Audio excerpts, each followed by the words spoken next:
Yes, sir. Yes, sir. What's happening? Happy Sunday, straight up Tennessee family. Woo! What another crazy week of college football. This season has been absolutely insane so far. I'm just excited that we had a bye. We got time to get healthy. We had time to get things corrected, get the small things right. Get the small details and the small things that we've been doing wrong or poorly. It's time that we got those things corrected. It's go time, y'all. I'm telling you, it's Kentucky week. And y'all already know dark mode will be engaged on Saturday. That line is healthy, but the over under a lot lower than it's been in the past. But y'all know what it is, man. It's Sunday. It's the next day. Y'all already know what it is, man. It's straight up Tennessee, baby. Welcome to the next day. It's game week. We back, baby. Let's ride. First play, second quarter, touchdown Tennessee. That throw's intercepted. Pierce down the sideline. Touchdown.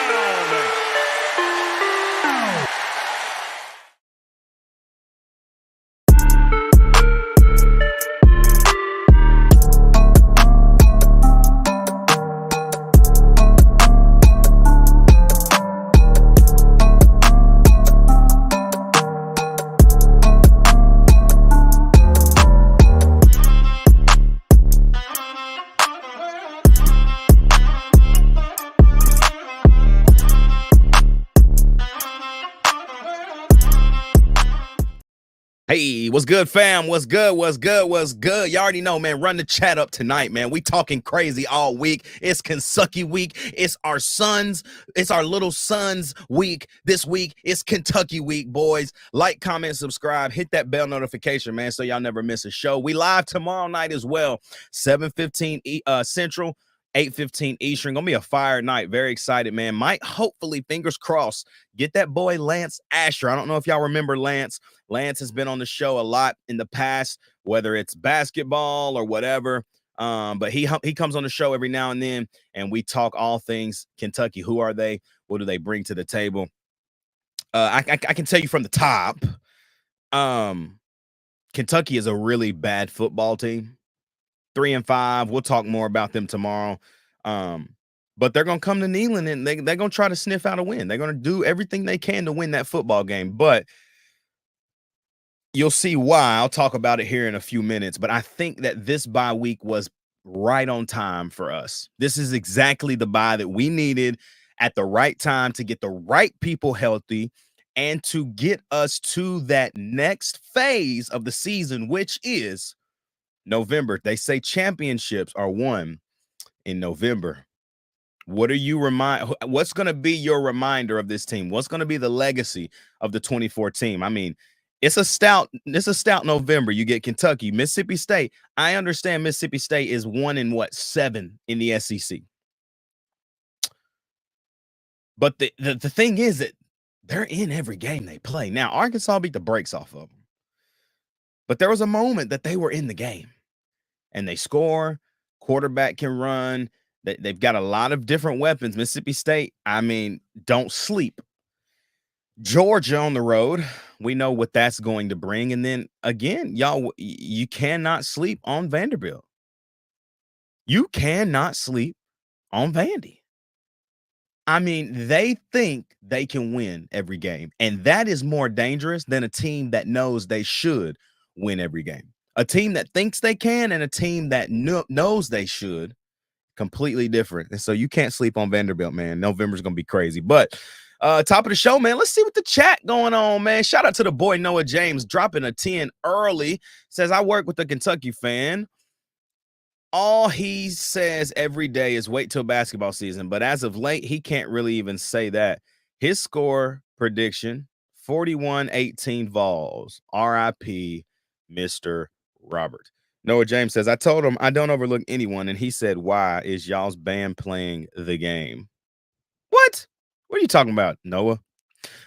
What's up, Adrian? What's happening, my boy? Dylan Elam in the building. What's up, D? Tim, what's up? Straight up Tennessee. What's up, Tim? Vols 30. Hey, listen, Tim. Tim. You've been a member of the channel like 2 months now, Tim. You watched the show for a while. You know we don't do score predictions until tomorrow, Tim. Come on, Tim. Come on, Tim. But I like that score. I like that score a lot. I like it a lot. I will tell you that. I like that. Noah James, what's up, man? He's back. Yep. And then Adrian says, offensively, they suck, but their defense is good. Talking about Kentucky. Yeah, I mean, I don't know, though, bro. I don't know. Your defense can be good. If you lost 5 games, your defense ain't really that good. Same with Oklahoma. Oklahoma's 4-4. They bad. That's a bad team. That's a bad team, y'all. And of course, we had them up. It was like 25-9. Like we were smacking them. We took our foot off the gas.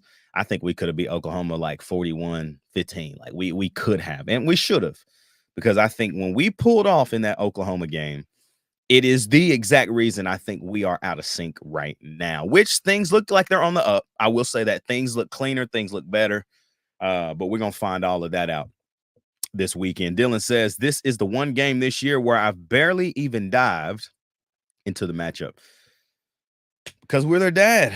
It's like, you know, your son, right? Like I think about my son. I know his tendencies. I know what he likes to do at any moment during the day. Like right now, if he was in here right now in the new pod studio that I'm still trying to get set up the correct way, if he was in here, he would be like, Daddy, I'm hungry. Like, I just know that it's 5 o'clock in the central time zone right now. He's hungry. It's Kentucky. Like, we know what they want to do. They're going to come into Neyland. They're going to try to slow the game down tremendously. I mean, slow it down to such a point where we might have the ball. We got 60 minutes. Like, they want Tennessee to have the ball for 20. Like, they want that 40-minute time of possession. And that's their strategy every time they play us, y'all. Since Heupel has been the head coach at the University of Tennessee, that has been Kentucky's game plan every time, and it has bit them in the butt. They've shot themselves in the foot multiple games because they try to slow the game down, and it doesn't work. They get too far behind, and then they start doing stuff that's uncharacteristic, and then we spank them just like we spank our kids. We become daddy again. It's just how it works. Noah James says, I said I don't overlook anyone. Oh, talking about earlier, he says, I say I don't overlook anyone, and he was implying that Kentucky would win if our band played. Whatever. He must not know about the pride then, Noah. Dylan Elam says, we all know what happened last time Kentucky came to Neyland at night. Levis still, man, you ain't lying. Levis still haven't recovered from that. Man, he took that game into the NFL and has struggled since. Adrian says, bold prediction. Tennessee, Texas, and Georgia are the 3 SEC teams you'll see in the playoffs. Hot take, Adrian. Hot take, because Texas A&M is sitting number 1 in the SEC right now. Understandably, they haven't played Alabama. They didn't play Texas, which they will play Texas last game of the year. They didn't play us this year. We played Texas A&M last year. So there's a lot of variables as to why A&M is where they are. I think they've played good football. I think Marcel Reed proved last night he is the guy for A&M. Connor Wegman, I'm sorry, man. Like, you're going to go play somewhere else next year and you're going to do great things. But Texas A&M, the way they have to kind of manage the game right now, Wegman is not the guy. He's not the guy for A&M.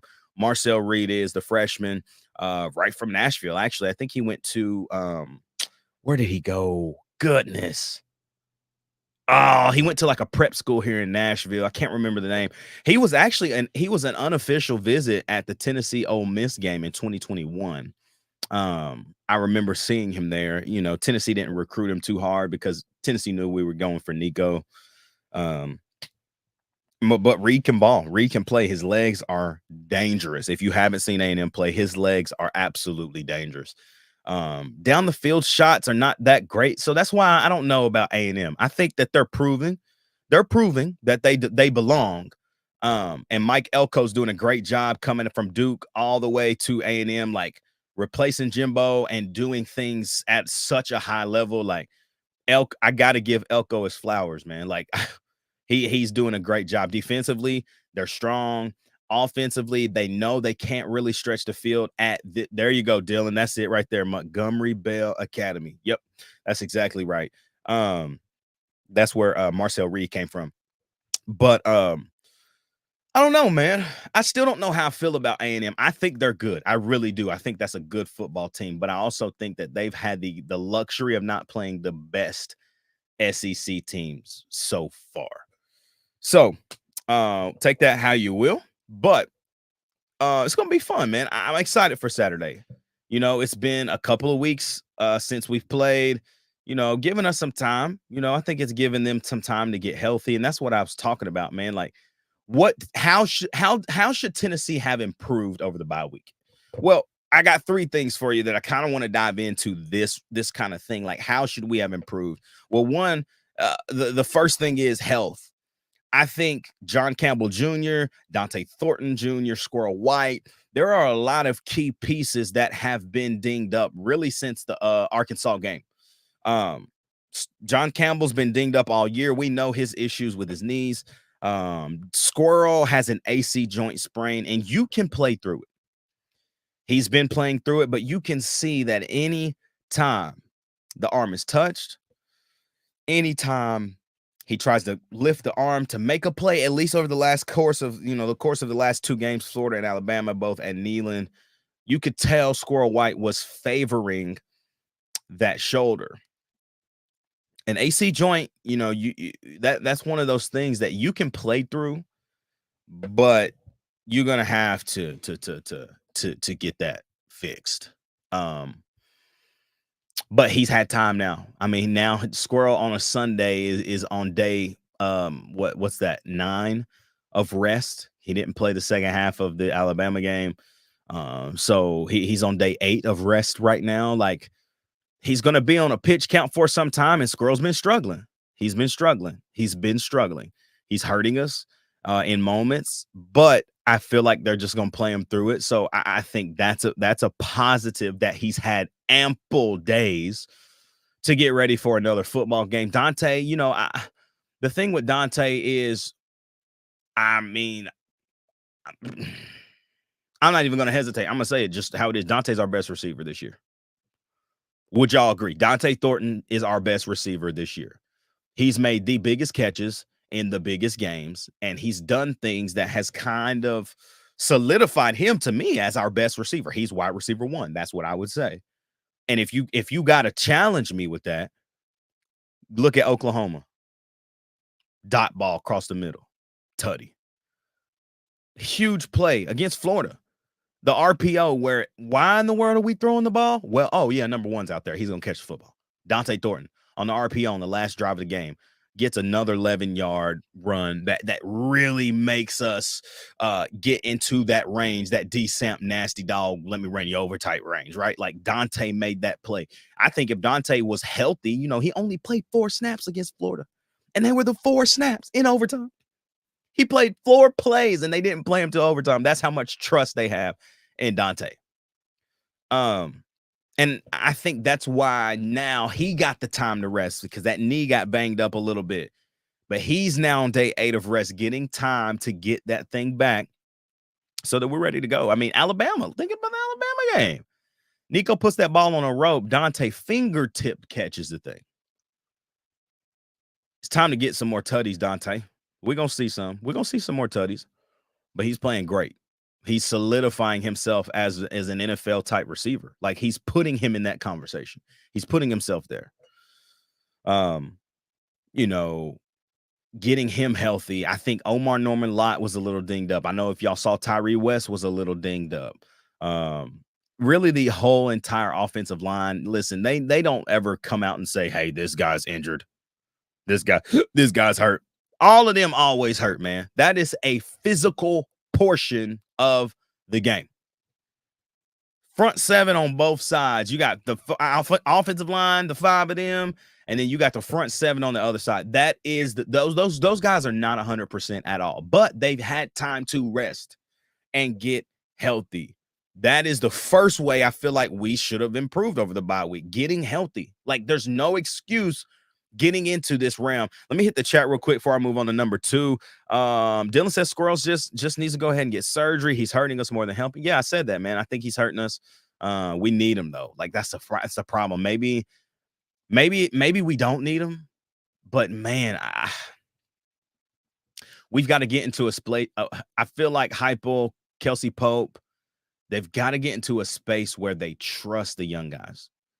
You know, we talked about this at the preseason. Like, if your name don't have a JR or an SR in front of it, it's hard for them to just throw you on the field, even if you are more talented. And it's tough.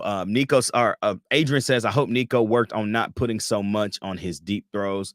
Yeah. I think his more of his thing, he's just straining, man. Chris says Nico just needs to throw those deep balls in game early and get in rhythm. Practice won't help. Game experience is where he'll perfect it. Agreed. Dylan says Dante has been the best with the opportunity he's getting. The pitch count on him needs to be higher. Yeah, I think so. He says Chris Brazzell is heating up. Yeah, hey, Chris, you know, Jalen Hyatt talked about this. Dante talked about this in his first year. Think about it. Jalen Hyatt's first year, his sophomore year under Heupel, non-existent. I think about the Pittsburgh game at home that year. We were at the crib. Sorry. Yeah. We were at the crib. Joe Milton gets hurt that game. Hendon Hooker comes in, you know, and the rest is history. But in that game, Joe Milton puts a dime on Hyatt in the end zone. He initially catches it and then gets blown up, has a concussion. You know, after that play, Hyatt really wasn't a factor the rest of the year in 2021. 2022 comes. He knows the offense. He understands his slot position. He starts to absolutely blow up, right? He blows up. So I say all of that to say Brazzell is not like Jalen Hyatt. I'm not saying Chris Brazzell is Jalen Hyatt, but what I'm learning about the receiver position in this offense is that it takes time. There's so many options to routes, right? Like, I know this is a terrible, not terrible, but this is a kind of a corny way to explain it. But if you've played college football 25 and you've played with Tennessee, you see that there's a lot of option routes. Like, you got PA deep choice, you got PA choice, PA slot choice. Like, they all are on choice routes depending on what their defender is doing. But the quarterback also has to understand the leverage side of what that corner or that defensive back is doing so that he knows already, oh my gosh, yeah, he's not going to run the curl here. He's going to take the fly because he's inside. He's inside leverage, but he's playing underneath. Like, take the fly. Okay, this guy's outside leverage. He's playing over top. Take the dig. Take the corner route, or not the corner. Take the curl. Like, you can develop that type of knowledge from just playing a video game, which is weird. But that's the problem with a lot of our receivers and the quarterback not being on the same cues at sometimes. They're running choice routes and they have the option. Hey, am I going to break this off, or am I going to take it on the 9, or am I going to take the dig? Am I going to take the curl? Am I going to take the post? Like, there's a lot of choice routes. And I think it's hard to play receiver in this offense until you understand leverage, until you understand tendencies of the defensive back, right? And so Brazzell is doing that. Brazzell is finally kind of getting in that lane. So I do agree with you, Dylan. Noah says, I want to see Brew get more touches. He has to make more catches. Brew gets the most touches every game. I feel like Brew, you know, Noah, I think I agree with you. I think Brew gets targets, but Brew's been dropping the ball this year. I mean, you never see Brew McCoy drop a wide open touchdown on his fingertip. I don't care where the ball is. Nico threw an absolute dime to him across the middle in the end zone, and he dropped it. First play of the game for him in Alabama. He puts it a little on his hip, like right behind him. You don't drop that ball. He never drops that ball, but he has this year. So I don't know. Jonah, what's up, man? We still working on your merch. He was our 1K giveaway winner. Still cooking that up, man. So it's hopefully here. Goodness, man, it's October 27th. Hopefully here a couple weeks, man, you should get that merch. It's in processing. So just waiting, man. Just waiting on that. But what's up, Jonah? Good to see you live, bro. Says our secondary has definitely improved. Jermod McCoy has revitalized that room and sneakily one of the best corners in the country. And we get him for another year guaranteed. Hey, bro, that's the thing. That's the thing. Guaranteed for another year. Being a sophomore, a true sophomore at that. He is what the NFL scouts deem a lockdown corner. put him in front of a man and tell him to play man-to-man. Lock you up. And I love it. He's so athletic, man. Like, you can just watch him. You can watch him in his form, in his stance, in his drops. Like, his drops are not like, okay, I think I'm gonna go here 10. No, like, his drops are very calculated, and he knows tendencies of the guy. Like, you can tell he's a film junkie. Like, and he watches film, but then he just goes and gets them. Like, that's what I love about him. Noah says our defense is so nasty and fun to watch. Yeah, bro, it is.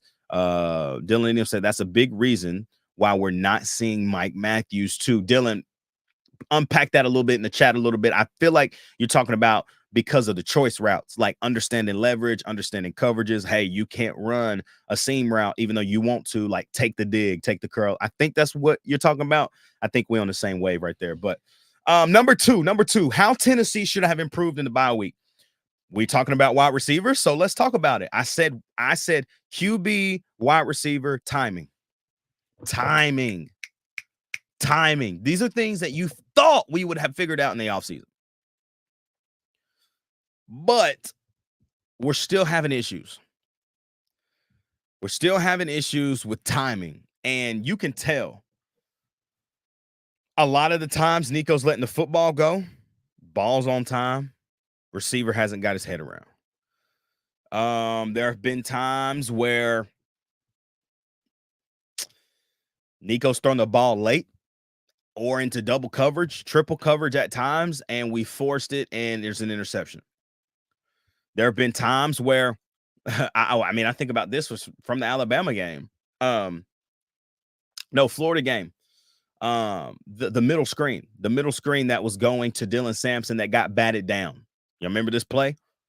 Timing. Nico throws that ball a half a second earlier. The defensive lineman was locked up, but that half a second to a second left him enough time to get his hands up and bat that ball down that was going to Dylan Sampson, who would still be running right now on October 27th. He would still be running right now. Timing. Getting together. Off, just working routes. You know, a lot of people are kind of knocking Nico's accuracy, and I don't know where people are going with that, because an overthrow, in my opinion, has nothing to do with accuracy, to be honest. I think that's just what it is. It's an overthrow. Now, like, when you're throwing the ball over the middle and it's nowhere near them, like, when you talk about somebody that's not accurate, like, let's talk about Jalen Milroe.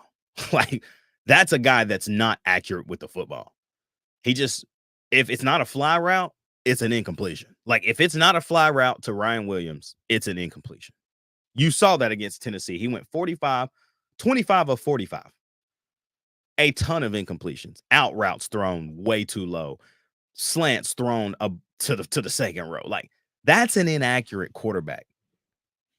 I don't think Nico does that. And if y'all think so, like, point something out. Tell me. Like, yeah, I think Nico's done that once. I remember, what game was that? Florida? Was it the slant route to Squirrel? He threw it high? Wasn't that what it was? Yeah. Squirrel. Yeah. Sometimes you forget Squirrel ain't 5, Squirrel solid 5'9", y'all. I seen him in person. The boy ain't tall. He ain't tall. Yeah. I think that's it. I think that was the play. But, like, past that, I really can't think of times where Nico wasn't accurate with the football. I think an overthrow is an overthrow. All quarterbacks do it. I mean, look, Noah James, I agree with you. Noah Hendo overthrew receivers on occasion. I mean, he did. And I think a lot of the times people don't realize, man, Hyatt made plays on Hendon's footballs, bro. Like, there are so many times I'm like, bro, where is he throwing the ball? And then, here comes Hyatt, like, out of the third row, somehow catching up to it. Like, sometimes your receivers got to bail you out too. Now, Nico's overthrowing. He's done it. He's been doing it. I think that's timing, man. It's understanding. All right, if my guy's already 5 yards off this guy, I'm going to put it 5 in front of him and let him go get it. Not, hey, I'm going to throw this one to the end zone and just hope he gets it. Because that's kind of what it's looked like. Dylan says this. I feel like a lot of the timing has been thrown off because of the O-line. Granted, Nico had a clean pocket most of the Bama game, but he hasn't been able to sit and wait on a play to develop until very recently. He said, and Hendon overthrow was the reason we lost Tillman for a majority of the season. Yep. But we overlook it because of what Hyatt became. Y'all don't realize what he's talking about. Akron 2022. Cedric Tillman runs a simple curl route. Hendon throws it high. Said goes and gets it. Gets tackled. Kind of chaired him. Ankle injury. Like that's what happened. It was a bad throw from Hendon. Said made a play and got injured on it. Jonah says, when Nico went down, I fell to my knees in Walmart. I think we all did, but there was a lot of people that loved them some Gaston Moore. And I think now you see why that boy don't play. That man said, I don't care what's happening. I'm going to come in. I'm throwing that mug. And he did. Straight to Malachi Moore. He threw it straight to Malachi Moore. But yeah, I think number 2 is timing, man. Like we've got to get that together, because now the play, like here's the thing, scheme, y'all. Let me tell everybody that's watching, everybody that's listening on Apple and Spotify on a Monday morning. The scheme hasn't changed. Scheme hasn't changed, people. Guys are still running wide open. Timing. We got to hit them. Nico, you can't miss those. You can't miss those. You can't miss Brass down the sideline running butt naked. You can't miss Squirrel on a beautiful seam, like a skinny post, like it's a tutty. You can't miss those. And I think this bye week is one where we won't be missing those anymore. Lastly is this. How Tennessee should have improved, number 3.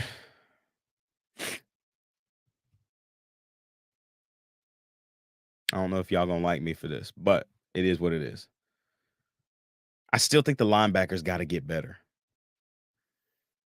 You know, I was going through this yesterday when I had this idea to do how Tennessee should have improved. I had 3 points. You know, I was talking about timing, talking about getting healthy, resting, and then I was like, man, like what's a weak point in our defense? Because I'm really like, this defense is nasty. Our linebackers now have to be better.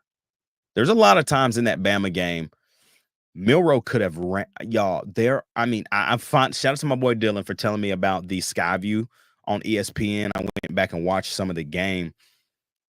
Dude, if Milroe wasn't so scared, if that game was played in Bryant-Denny, there's a 50% chance we lose by 4 touchdowns, because Jalen Milroe was so scared in Neyland. He wasn't even himself. Dude had 11 carries. Sorry. He had 16 carries for 11 yards. In what universe does Jalen Milroe have the 16 touches on the ground for 11 yards? There are so many plays where they went empty, or they went like a stack to the right, or they would go trips left to the boundary. Like they were showing us so many looks, and Jalen had the whole middle of the field to just run. But because of what Neyland did to him mentally, it's like he forgot how to run. Like between Will Brooks shoestring tackling him on the quarterback sneak, to him just not getting anything going early on the design quarterback runs that DeBoer was running for him, it's like he forgot how to scramble. He just forgot. I mean, I'm telling y'all, the linebackers got to stay on contain. Like now, this week you got a guy in Brock Vandergriff, not gonna kill you with his legs, but he can run. Like he can run. And there's a possibility that he gets some yards on the ground. I mean, it is what it is. There is a definite possibility that happens. Now, do I think this man gonna just run all over Tennessee? No. Not even like a thought, really. But he can run. He can do it. But I think, you know, Arion Carter, you can see his development in pass coverage, but he's still extremely aggressive in the run game, meaning sometimes he overruns his pursuit angles and will get kind of washed out because of the over pursuit. Jeremiah Telander, same way. Like, I think he's been great in run game. In the pass game is where I struggle with Telander. I think Caleb Perry is kind of the best of both worlds. He's super athletic. Believe he was a DB in high school before he got to Tennessee. He can do it all. Like, he can play that outside or inside. You know, he's doing both depending on formations. He's extremely athletic and can run sideline to sideline. I think he understands coverage. I think he's good enough in the run fits. Jalen Smith, he's looked great in the limited snaps that he's had. I think Jalen Smith is going to bring a different dynamic. Jalen Smith reminds me of like a super green young AJ Johnson. AJ was just a freak athlete. And I feel like Jalen Smith, just the way he moves, like reminds me of AJ, like the slide pursuit, the way he can hit the gap and just blow you to pieces. Like, but also he's good in pass coverage because he's so athletic. Like, I think Jalen Smith, give him another year. Next year, he gonna pop off. I promise you, he's gonna pop off. But we miss Keenan. There were a lot of plays that I felt like Jeremiah and Arion could have made against Alabama. They didn't have to make them. We won the football game. But there were a lot of plays where, y'all, I'm in the stadium. So I know on the TV copy, excuse me, yo. I know on the TV copy, the standard broadcast, you can't see really everything that's happening downfield, or you can't see, like, as the play develops, you know, they're not zooming out like that. But what you see on the field is like, there was a multiple. I think it was, okay, prime example. Kendrick Law ran the jet sweep early in the first quarter. Y'all, let's see if y'all can remember this. He runs it to it's away from the boundary, so open side of the field. I think he was, where I'm looking at the field, he's running back right. Catches it. Telander and Carter get washed down. And Law, I mean, if the safety's not there to make the tackle, Law's in the end zone.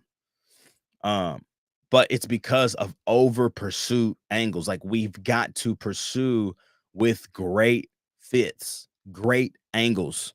We haven't done that a lot in the linebacker room. And so that's really the third thing in group, really. Like, I'm like, man, y'all, we've got to be better. And especially if we think we're going to Athens and winning that football game, which, y'all, I'm telling you, I think we can. I really, really think we can. I'm going to hit the chat up real quick. Jonah says this: do you think Nico's hip will be an issue in the future? You know, if he wouldn't have come back in the game, Jonah, I think so. Right? Like, you're worried at that point. But I think him coming back in, taking hits, making plays, he might be a little sore every now and then, but I don't know. I'm not worried about it at this point. Dylan says Telander has been fine, but he's not Peely. He got fooled twice against misdirection that I saw against Bama. Yeah, exactly what I was talking about. Talking about Milroe, Noah James says he could have ran several times for 50, 60 plus. I mean, dude, the middle was so open. No spy, no safety help. Like, dude, bro, I was like, what are we doing? Jonah says the game showed me that Peely was a bigger loss than I thought, but his leadership still showed through. Yeah, you could tell his energy. Like, he wasn't even on crutches, you know? Like, it's crazy with an ACL, bro, like how you can walk and do everything. You just don't have that explosion. Like, you don't have that step. You know what I mean? Like, even Hendon didn't have surgery for like 6-7 weeks after his injury. Like, it's crazy how you can still live life. Like, I got a friend, my boy Mike Polk. Shout out to Mike. We were playing pickup basketball about 3 years ago. He tore his ACL. He walked off the court. He walked on a torn ACL, y'all, for like 5-6 weeks before his surgery. Just walked on it. Like, he couldn't do a lot of explosion and stuff like I was telling you, but like, it's crazy. It's crazy how you can walk on it, but it's such a serious injury. Adrian says we definitely can beat Georgia if we capitalize on Beck's turnovers. Yeah, he loves to throw interceptions. Noah says, I really think Neyland got to Milroe. He couldn't hear boo-boo. I know what you meant by there. Appreciate that, no. I knew I knew from the first play against Alabama, man, Milroe, it wasn't gonna be a good night. I knew from the second play when he fumbled the snap, I was like, oh, bro, we in that man's cranium. We in his cranium. So dark mode, what y'all think, man? Y'all think dark mode gonna be engaged on Saturday? Because I do. 7:45 kick, 2 days after Halloween. Scary season. Dark mode gonna be engaged. We're gonna see some dope video roll out this week. They gonna, media team is undefeated. So they're gonna roll something out this week, but it's gonna be special. I'm very excited for Saturday. So I'll be right there in Knoxville. Get there on Saturday, hang out, see some friends, see my boy Chris, see everybody at the Rocky Top Tailgaters, have a good time together, man. Eat. We're gonna have a Mexicana Festa Fiala. Yeah. Y'all know how it is, boy. Let's see. If they ain't, I'll be in dark mode. That's what Chris says. Shout out to you, Chris. Adrian says Dylan Sampson and Bishop about to go off. Let me ask y'all this before we wrap the show tonight and get ready for tomorrow, man. Tomorrow night's gonna be lit. Can't wait. 7:15 Central, 8:15 Eastern. Is Cam Seldon gonna transfer? Here's why I asked. Justin Baker, a dog coming from Buford High School. He's coming to Tennessee next year. Is Cam Seldon going to transfer and go back somewhere close to VA, where he's from?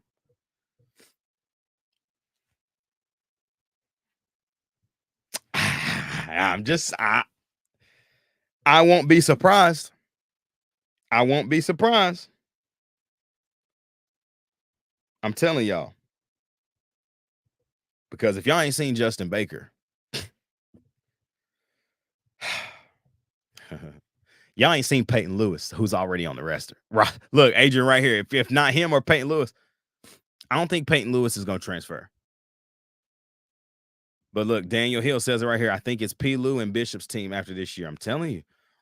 Noah James says, I can see that Ruck. He ain't getting any touches. He is beat out on the depth chart. Peyton Lewis going to play a lot of football next year, y'all. Dylan says Seldon is all right, but he ain't Samp or Bishop. I think Peyton Lewis is the next big dog, though. Seldon is about to get jumped on the depth chart. Now, let me flip this. And then we're going to wrap. We're going to wrap. Because y'all know we can sit here and we can just do this all the time. But Cam Seldon was a receiver coming out of high school. Like, that was his real position. And we flipped him to being a running back because of need. Right now in 2025 class, like, we've got Travis Smith. But, like, who's another dog, that receiver that we got? You got Braylon Staley on the bench. You got Nathan Leacock on the bench. You got Mike Matthews on the bench. You got Caleb Webb on the bench. You're going to have Travis Smith. You see what I'm getting at? Does Cam Seldon go back to receiver? I don't know.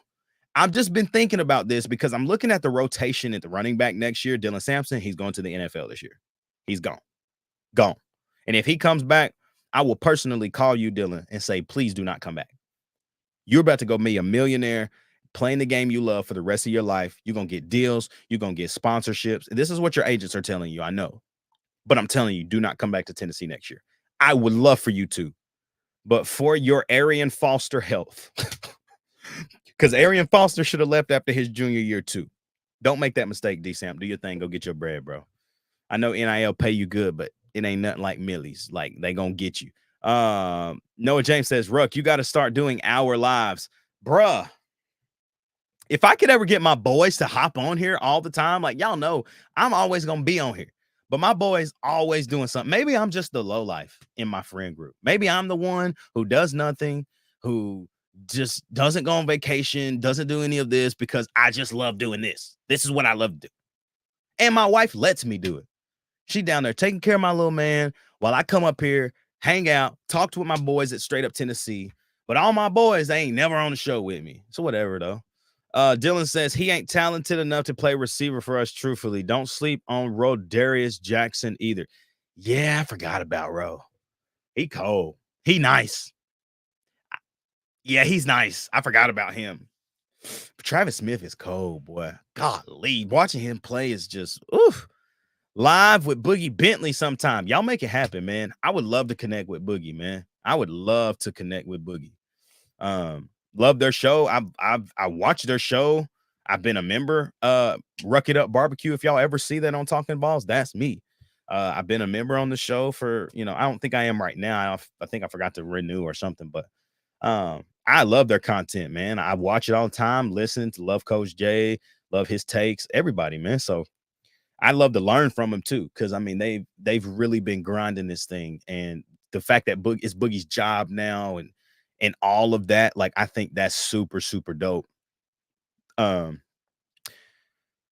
I love the channel, great content. What they do is far beyond anything I could probably get to. But hey, who knows, man? Straight Up Tennessee we could get there. Maybe this could be my job one day. Who knows? But yeah, man, I would love to connect with Boogie, man, just to learn from him. Because man, I'm in the business of learning.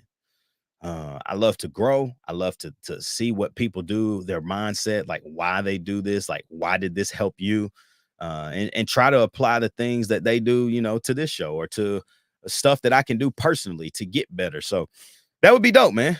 Connect us, man. I would love it. I would love it. Dylan says, shoot me a text next time. Done data, big dog. I got you. So y'all, it's been a fun night, man. Sunday night. I just wanted to get on and chop it up with my family, man. I can't wait till tomorrow. Tomorrow night, we live right back here on YouTube and on Facebook. Gonna be a fun night. Just who is Kentucky? We know who they are. I mean, you know your kids, right? Like, we don't question who our kids are. We know who they are. So it's gonna be a fun night, though, y'all, man. I hope y'all have a great week. It started today, but Monday, Tuesday, Wednesday, Thursday, Friday, leading you into dark mode on Saturday. I'm praying y'all have a great week. It's going to be fun. We'll be back live tomorrow, and then we're going to get that Friday show out, that one more day show. So for all my guys, man, he's out this week at Disney, for sale, for C2, man. Y'all know it's your boy Ruck in the building, man. It's Straight Up Tennessee, baby. We'll see y'all back tomorrow night, live, 7:15 Central, 8:15 Eastern. Straight Up Tennessee, baby. We out.